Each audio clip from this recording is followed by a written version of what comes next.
third planet from the sun. For uncounted thousands of years, men looked to the sky and wondered if they were alone.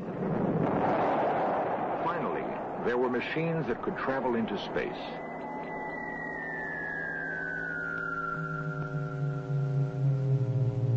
Men walked on the moon, but found no sign there of other intelligence.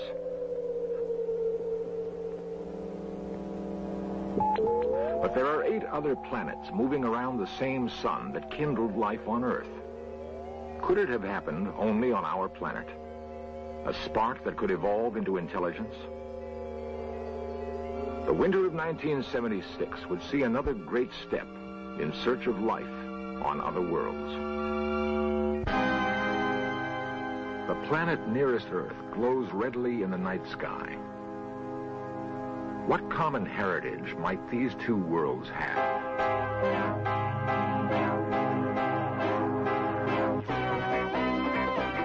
This series presents information based in part on theory and conjecture.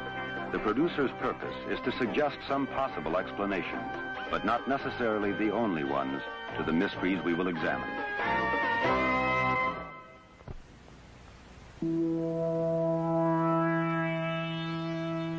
The first sunrise for mankind occurred more than 3 million years ago.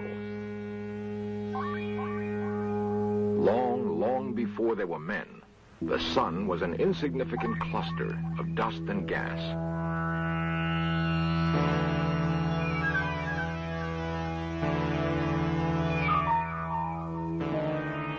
It wasn't long in the scheme of things before the gas and dust began to boil.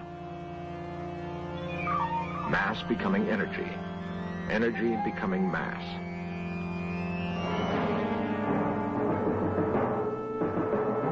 Other forces were at work as pressures built, and the infant sun was at war with itself.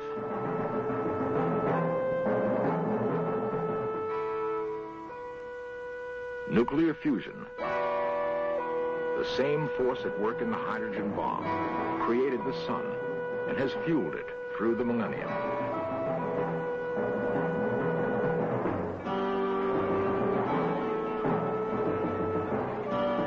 In the convulsion of birth, great mass and enormous energy must have been thrown off into space. The planets were the cinders left by this cosmic holocaust. The same process was at work throughout the universe. Uncounted stars, uncounted planets, uncounted possibilities for life. Probes have been sent into space, and new mathematics invented to help understand the dynamics of the universe. Most of what is known about space has been learned only in the latter half of this century. It would be arrogant to suppose, therefore, that we've done more than begin to ask the right questions. Of course, there's never been a shortage of answers. Before men had space probes and computers, they had imaginations. Georges Méliès was a pioneering filmmaker. In the first quarter of the century that would see men actually walk on the moon, he created a vision of what that event might be like.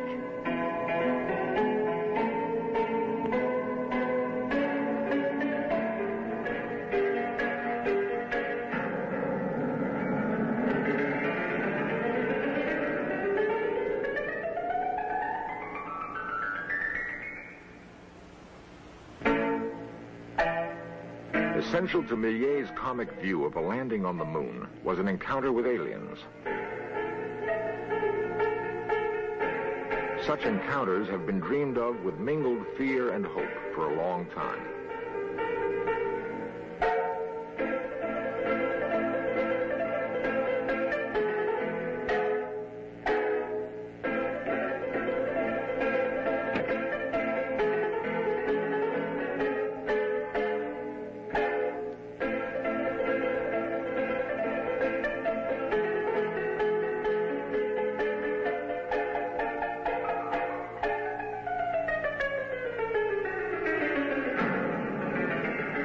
Ironically, Méliès' view of the return to Earth was not unlike a modern Apollo splashdown and recovery. Percival Lowell was one of many who contemplated the possibilities of life on other worlds. He was not a filmmaker, but a man of science.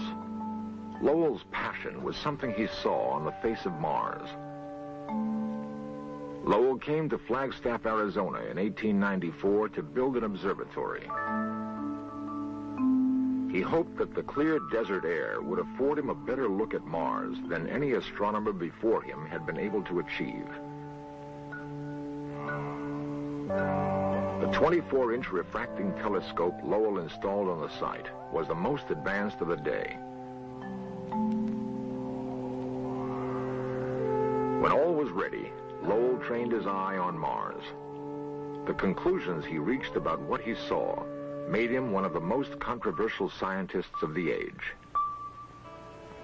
Arizona newspaperman George Hoyt has written a definitive biography of Percival Lowell. His research focused on Lowell's fascination with Mars and with the remarkable conclusions he made after long study. Percival Lowell thought that there was intelligent life of some form on Mars. He deduced this logically from the existence of what he thought were canals on Mars, lines that he could see in the telescope that were highly geometrical, and he couldn't explain them in any other way except to assume that some intelligent beings had constructed these lines. Lowell's observatory is still in use today. Its creator died in 1916, having fired the imaginations of many and tasted the ridicule of others. Later research indicates that Lowell's canals were illusions, but the remarkable events of 1976 have proven the astronomer right on many of his other observations. He thought that Mars was in what he called the terrestrial stage of planetary evolution, and that was the stage after the one that the Earth was in, which was the terraqueous stage. In short, the Earth had oceans. Mars, he thought, had already lost its oceans, but it did have oceans at one time. Mars was drying up. Mars was desiccating, and he coined the word desertism for what was happening to Mars, and he thought that it was also just beginning to appear on Earth. Lowell's observation about Earth's changing climate was profound. The forces at work in the solar system have a rhythm and a reason beyond the grasp of most men. Changes that are imperceptible from man's tiny window on the universe can have profound consequences. Lowell believed that some small shift in the orbit of Mars or some fluctuation in the sun's rays had gradually deprived Mars of life-giving water. He saw indications that the same processes were at work on Earth. Could it be that some Martian scientist was able to warn his people in time? At the Jet Propulsion Laboratory in Pasadena, California, scientists like Harold Klein are studying the similarities between Earth and Mars that Percival Lowell was the first to recognize. Well, it's very difficult to talk about the evolution of a planet like Mars without too much information. The general theory at present is that both Mars and the Earth were formed at the same time, about 5 billion years ago. One would then postulate that at the beginning, when the solar system was created, Mars had a much denser atmosphere than it has now, and that in many ways it was much more similar to the Earth, and perhaps, therefore, was conducive to the origin of life on that planet, as we believe was the case on this planet. Water would have been essential if life on Mars was to develop as we know it. Gerald Soffen is a Mars geologist. The important thing to understand is that both planets were at one time hydrological planets. They were planets that had flooded amounts of water, and that water, that simple molecule, dominated for a great period of time the course of the history of the planet. Now, there's no water on Mars today. There's no flooding water. There's certainly atmospheric water, and we now know the poles of Mars are water. So somewhere along the way, Mars went one way, and the Earth went the other way. What effect might the radical change in the Martian environment have had on life there? We're asking the question, if there is life on Mars, was it a separate event from the evolution of life on Earth? It's entirely possible that what we find on Mars, possible, not likely, is so close to our own that we've discovered, in a sense, the same event, the terrestrial life and the Earth life, because we're related to the same event that took place some time ago. Some time ago, indeed. And the question remains, could the birth of the sun some 5 billion years ago have given life to two worlds instead of one?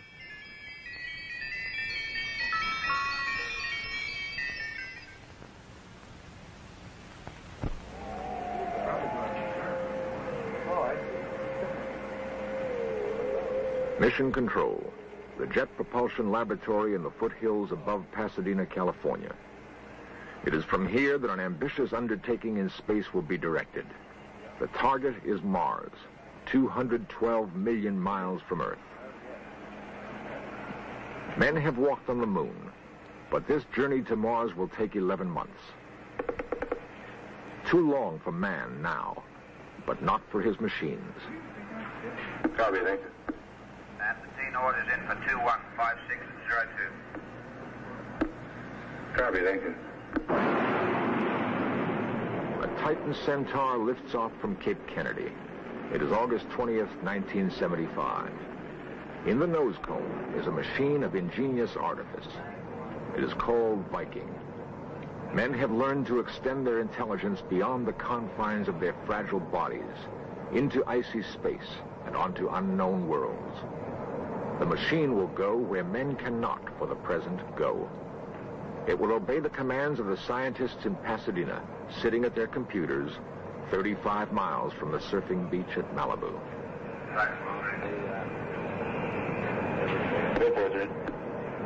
Roger, 211350. We have 3 and 4 out of luck. The voyage itself is largely uneventful. Soon, however, the command center at Pasadena will be alive with activity. Art, looking at the, I got the sheet here with me for the ranging for today. Okay. First range, 8.27089. Okay, how are the correlation voltages? 10 months from liftoff, Viking 1 enters the orbit of Mars. An instrument package descends to the surface and awaits instructions from Earth. Contact. Now, we chose Mars primarily because Mars is, I guess you would call Mars our true sister planet to Earth. The biology that we know in the universe is focused mostly on the Earth. That's the only life that we know. Our life, we terrestrial beings, we the trees, and we the people. And our candidate for a search began with Mars. 8.27089. The first Viking lander is joined by a second 6 weeks later. With infrared sensors and special television cameras, men get their first close look at Mars. 97, second power. Calibrate out the effects of the solar corona. Soil samples yield particularly fascinating results. The data from both landers can be interpreted as being due to living organisms, can also be interpreted from what we now know as being due to some kind of very active surface chemistry going on the planet. In Pasadena, a mock-up of the Viking lander is used to rehearse every move the real lander would be required to make. The dexterity of the lander is amazing. Sighting through television eyes, programmers on Earth trigger Viking to scoop up samples of soil or rock. Samples are dropped into a sifting mechanism that sorts particles for specific tests. Dr. Leslie Orgel points out that the tests are inconclusive. The experiments that we've done with the Viking on Mars this time doesn't give any evidence at all for any compounds left over from life in the past on Mars. But that doesn't, of course, mean at all that there wasn't any life on Mars. There may have been compounds there, and they may have been destroyed. Well, if you want to postulate a technological civilization on Mars, which has died out, you would then also have to have some mechanism to cover over any sort of buildings or any sort of vast project. It is conceivable that you might have had such a civilization which then got covered up by some cataclysmic event such as a massive Mars quake which completely covered over everything, and that all the artifacts of your ancient civilization are unburied in some way. None of this is visible, you see, from our pictures now that we're taking from the Viking spacecraft, which could see objects as small as about 15 yards or so, or bigger in size. The Viking scientists believe that the Martian sky must have once resembled our own. Whether some natural catastrophe obliterated an ancient Mars civilization, we don't know. It seems, however, that Earth is not immune to the same forces that made Mars a desert. There are three schools of thought. Some believe a slight tilt in the Earth's axis is bringing on a new ice age. Others feel the Earth's climate is drying and the deserts are slowly encroaching on population centers. Another view is that men have so altered the natural environment, no one can predict the future. Tons of pollution pour into the air from the great cities of Earth. The problem has been only recently recognized, and the effects of man's tampering can only be guessed at.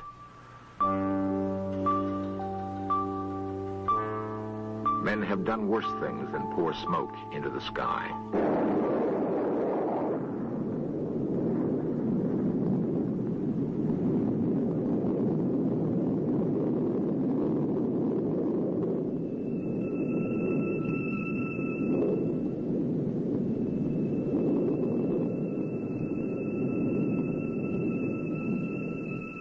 It is possible that all of Earth may one day resemble the Southwest American desert.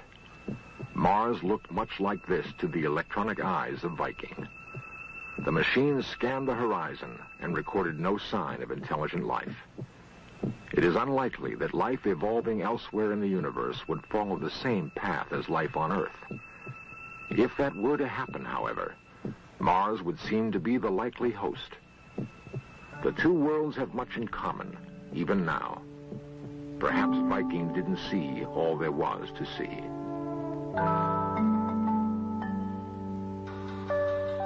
Beyond that, could men recognize the works of a civilization radically different from his own?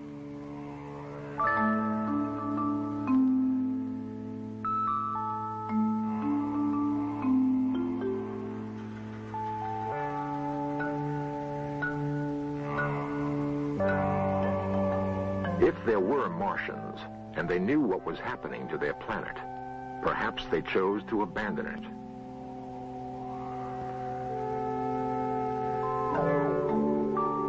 On Earth, men have developed the technology to create orbiting habitats. Theoretically, these artificial worlds could be built on an immense scale in weightless space. They could provide a safe refuge for long voyages in space, voyages to new worlds. It is not inconceivable that Earth once held the same promise and fascination for Martians that the red planet now holds for mankind. Viking may be a step in the return voyage.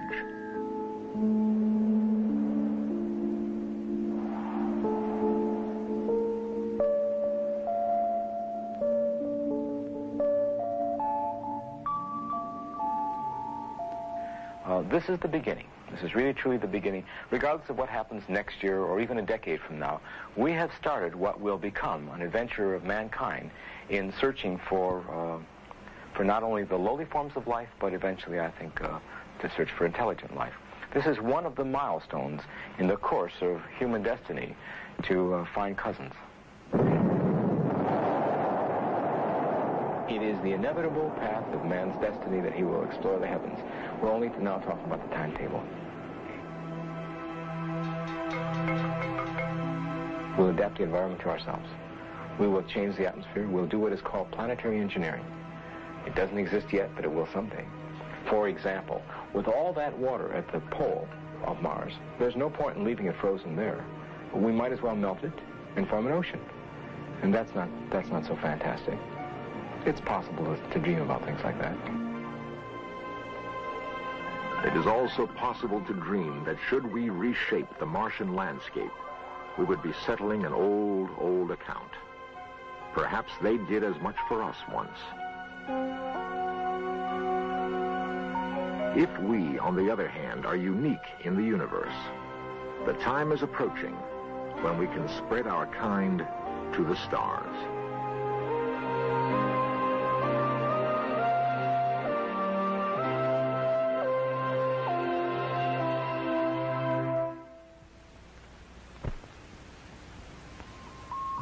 Albert Einstein believed the universe was shaped like a saddle.